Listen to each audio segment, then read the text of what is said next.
अस्सलामुअलैकुम दोस्तों, मेरा नाम है मोहम्मद बाकिर और आप तमाम देखने और सुनने वालों को इस चैनल 10 इन वर्ल्ड में खुश आमदीद। इमाम महदी दोस्तों, इस नाम से कौन वाकिफ़ नहीं होगा।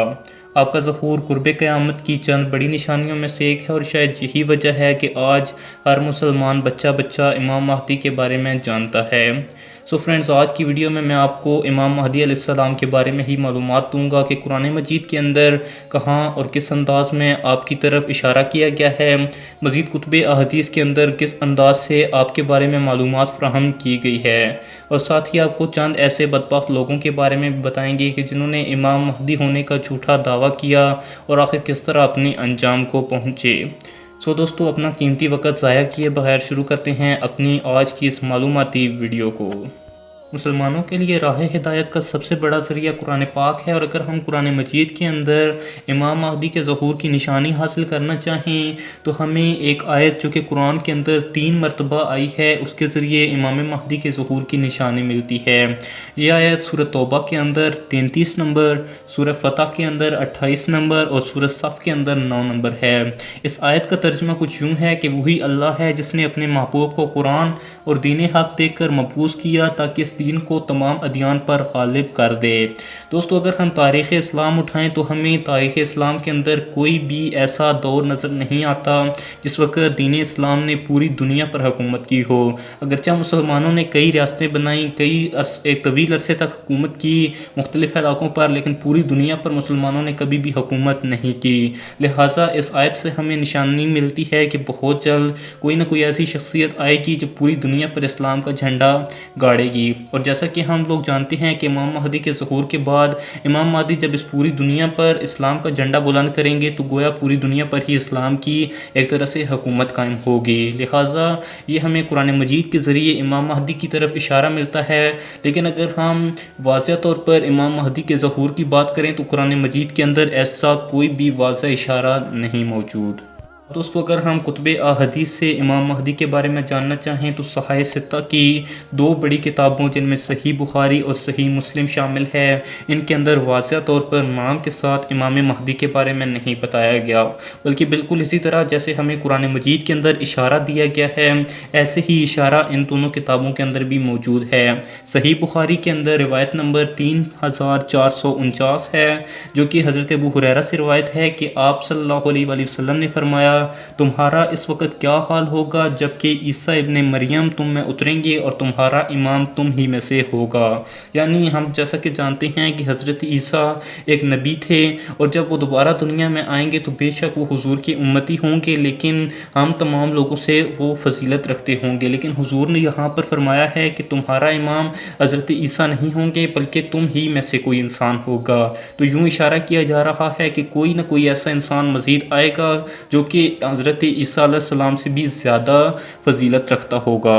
सही मुस्लिम में 395 नंबर रिवायत जाबर बिन अब्दुल्ला से है कि आप सल्लल्लाहु अलैहि वसल्लम ने इरशाद फरमाया कि तुम में एक गिरोह हक़ की खातिर हमेशा क़िताल करता रहेगा और गालिब रहेगा, और फिर ईसा इब्ने मरियम तुम में उतरेंगे तो मुसलमानों का अमीर कहेगा कि आएँ हमारी इमामत फरमाएँ, तो ईसा इब्ने मरियम फरमाएंगे कि नहीं, तुम एक दूसरे पर अमीर हो और अल्लाह ने इस उम्मत को दूसरी उम्मतों पर फजीलत बख्शी है। यानी इसके ज़रिए भी हमें इशारा मिलता है कि ज़रूर कोई ना कोई ऐसी शख्सियत आएगी जो हज़रत ईसा से भी ज़्यादा फजीलत रखती होगी। और चूँकि हज़रत ईसा अगरचा नबी हैं लेकिन उस वक़्त वो हुज़ूर अकरम सल्लल्लाहु अलैहि वसल्लम के बाद आने वाले हैं, तो वो हुज़ूर के उम्मती की हैसियत से आएंगे। अब दोस्तों, अगर हम सहाय सित्ता की बाकी 4 किताबों की तरफ आएँ तो उनमें हमें नाम के साथ आप अलैहिस्सलाम की शख्सियत के बारे में मालूमात मिलती है। मिसाल के तौर पर तिरमिज़ी और अबू दाऊद के अंदर हज़रत अब्दुल्ला इब्ने मसूद से रिवायत है कि हुज़ूर अकरम सल्लल्लाहु अलैहि वसल्लम ने इरशाद फरमाया कि ये दुनिया ख़त्म नहीं होगी जब तक मेरे अहले बैत में से एक शख्स की हुकूमत कायम ना हो, और इस शख्स का नाम मेरे नाम पर ही होगा। ये रिवायत तिरमिज़ी और अबू दाऊद दोनों के अंदर मौजूद है। अबू दाऊद के अंदर अंदर एक और रिवायत भी है कि हुजूर अकरम सल्लल्लाहु अलैहि वसल्लम ने इरशाद फरमाया कि अगर दुनिया की ज़िंदगी में से कुछ भी ना बचे सिवाय एक दिन के तो अल्लाह उस एक दिन को लंबा कर देगा, यहाँ तक कि मेरे ख़ानदान में से एक शख्स को उठाएगा जिसका नाम मेरे नाम पर होगा और इसके वालिद का नाम मेरे वालिद के नाम पर होगा, यानी इसका नाम मोहम्मद बिन अब्दुल्ला होगा। तो आपको एक और दिलचस्प बात भी बताता चलूँ कि इमाम महदी का असल नाम मोहम्मद बिन अब्दुल्ला ही होगा, लेकिन लोग आपको महदी यानी हिदायत याफ्ता के नाम से भी जानेंगे। अब दोस्तों अगर आपके ज़हूर की बात की जाए तो ये कुर्ब क़यामत की एक बड़ी निशानी है और क़यामत के बारे में कुरान मजीद के अंदर अल्लाह ताला इरशाद फरमाते हैं कि नबी अगर ये लोग तुमसे क़यामत के बारे में पूछें तो उन्हें कह दो कि क़यामत के बारे में सिर्फ़ अल्लाह ही जानता है,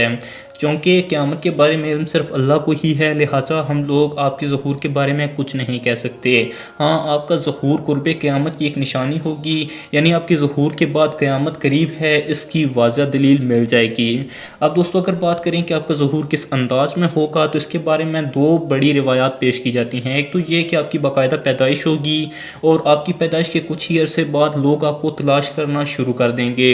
लोगों के खौफ से आप पहले मदीना में रहते होंगे और मक्का में आ जाएंगे और फिर एक दिन तवाफ़ कर रहे होंगे खाना काबा का कि अचानक गैब से आवाज़ आएगी कि लोगों यही महदी है और इसकी बैत कर लो। दूसरी हिदायत जो हमें रिवायत मिलती है उसके मुताबिक आपका ज़हूर बाकायदा तौर पर होगा और आप लोगों को बताएंगे कि मैं महदी हूँ और साथ ही गैब से आवाज़ आएगी कि लोगों यही इमाम महदी हैं और इनकी बैत कर लो। अब आते हैं वीडियो के दूसरे हिस्से की तरफ, यानी उन चंद बदबख्त लोगों की तरफ जिन्होंने इमाम महदी होने का दावा किया और कैसे अपने इंजाम तक पहुँचे। दोस्तों सबसे पहले तो आपको बताते हैं एक ऐसे शख्स के बारे में जिसका नाम वाकई में मोहम्मद बिन अब्दुल्ला था। ये वाक़या है यकम मुहर्रम 1989 की फ़जर का, जब खाना काबा में इमाम मस्जिद को हटा दिया गया और एक ऐसे बंदे को इमाम मस्जिद के तौर पर सामने लाया गया जिसका नाम मोहम्मद बिन अब्दुल्ला अल-कातानी था। इसके नाम से बज़ाहिर ये बात वाज़ह हो रही थी कि शायद यही इमाम महदी हो। उस वक़्त मस्जिद के अंदर करीब 1 लाख नमाजी थे और उनमें से कई अजमी जबकि कई अरबी थे। इसने आते ही ये कह दिया कि मैं इमाम महदी हूँ और मेरी बैत कर लो। अब जो अजमी थे उन्हें तो समझ ही नहीं आई, लेकिन जो अरबी थे उन्होंने आपस में बातें शुरू कर दी और लोग दरवाजे से निकलने लगे। जब इसने देखा कि उसकी यहाँ पर बात नहीं सुनी जाएगी तो उसने दरवाज़ों को बंद कर दिया और लोगों पर असला तान कर उनसे ज़बरदस्ती बैत करवाना जारी रखी। उसने खाना काबा को तकरीबन 2 हफ्तों तक अपने मुहासरे में रखा और उसके बाद पाकिस्तान आर्मी की तरफ से एक ख़ास तरीक़ेकार को इस्तेमाल करते हुए पाकिस्तान के कमांडोज़ ने मुकम्मल अक्लमंदी का मुज़ाहिरा करते हुए खाना काबा को उसके मुहासरे से छुड़वाया। उसके पैरोकारों को फांसी दे दी गई, लेकिन मुहासरे को छुड़वाते वक़्त ही वो बंदा जहन्नुम वासिल हो गया। दोस्तों दूसरे बंदे का नाम मऊद अहमद ख़ान है जिसका ताल्लुक़ इंडिया से है और इस बंदे ने भी अपने यूट्यूब चैनल पर वीडियोस के ज़रिए ख़ुद को इमाम महदी कहा है, लेकिन मकामी लोगों ने जब उसकी इस वीडियो को देखा तो उसके बाद खूब से इसकी कुटाई की, फेंडी लगाई, जिसके ज़रिए इसका सॉफ्टवेयर अच्छे से अपडेट हो गया और उसने ख़ुद ही ये बात कबूल कर ली कि मैं इमाम महदी नहीं हूँ, बस थोड़ा मेरा ज़हनी तवाज़ुन ख़राब था जिसकी वजह से मैंने ख़ुद को इमाम महदी कहा, लिहाजा मुझे माफ़ किया जाए। घबराने की ज़रूरत नहीं, मैं सच्चा महदी अलैहिस्सलाम आ चुका हूँ और इस वक्त हैदराबाद शहर में हूँ और मैं कलमा ला इलाहा इल्लल्लाह मोहम्मद रसूलुल्लाह पढ़ता हूँ। सब झूठ है, सब फरेब है, मैं अपनी तरफ से कुछ नहीं, मैं अल्लाह का बंदा हूँ और कलमा ला इलाहा इल्लल्लाह मोहम्मद रसूलुल्लाह के वास्ते मजा आया।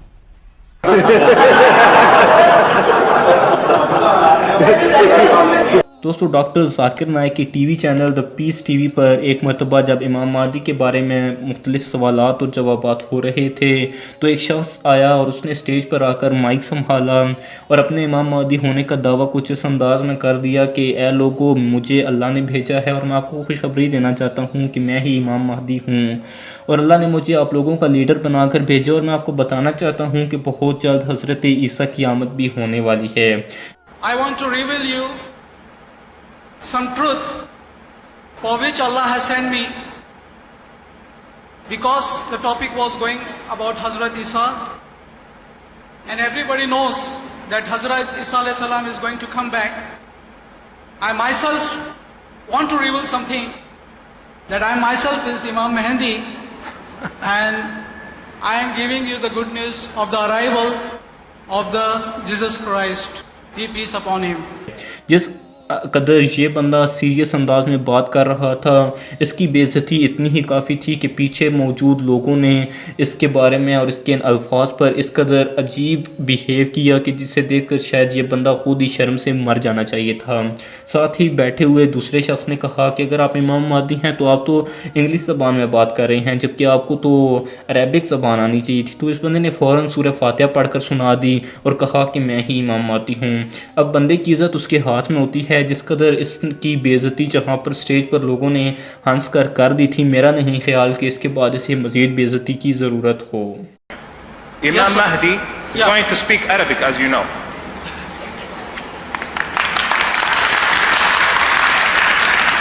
औज़ु बिल्लाहि मिनश शैतानिर रजीम, बिस्मिल्लाहिर रहमानिर रहीम, अल्हम्दुलिल्लाहि रब्बिल आलमीन, अर्रहमानिर रहीम, मालिकि यौमिद्दीन, इय्याका नअबुदु व इय्याका नस्तईन, इहदिनस सिरातल मुस्तकीम। Brother, this is not enough. तो दोस्तों अल्लाह ताला से दुआ है कि वो हमें इस तरह के फितनों से बचने की ताकत अता करे और मुस्तकबिल में ऐसे उठने वाले फितनों का मुंह तोड़ जवाब देने की हिम्मत दे। ये थी मेरी आज की वीडियो और उम्मीद करता हूँ इस वीडियो के ज़रिए आपके इल्म में इजाफा हुआ होगा और आपको ये वीडियो पसंद आई होगी। अगर आपको ये वीडियो पसंद आई है तो स्क्रीन पर दिखाए गए तरीक़ाकार के मुताबिक इस वीडियो को लाइक कर दें, मेरे चैनल को सब्सक्राइब कर दें और साथ ही बेल आइकन को प्रेस कर दें ताकि आपको ऐसी मज़ीद मालूमाती वीडियोस सबसे पहले और बआसानी मिल सकें। अब मैं आपसे मिलूँगा ऐसी ही एक और वीडियो में, तब तक के लिए अपना ख्याल रखिएगा। अल्लाह हाफिज़।